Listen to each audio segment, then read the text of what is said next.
Vous l'avez sans doute constaté par vous-même, le Covid a des conséquences sur notre sommeil. Oui, une étude OpinionWay nous apprend qu'on a plus dormi en 2020 que lors des 20 dernières années, mais ce sommeil n'était pas de qualité avec des troubles pour quasiment un Français sur deux. Marilyn Notman, vous confirmez, vous avez des exemples pour RMC.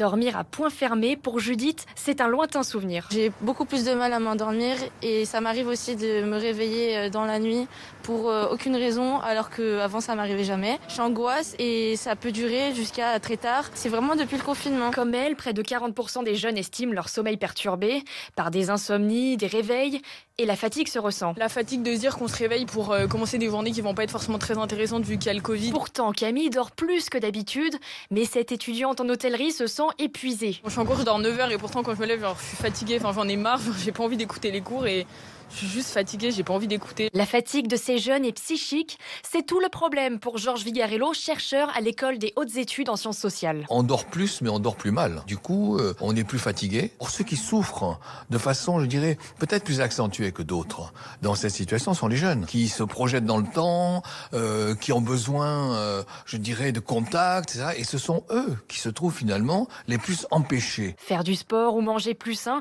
un quart des Français cherchent à mieux dormir depuis le deuxième confinement.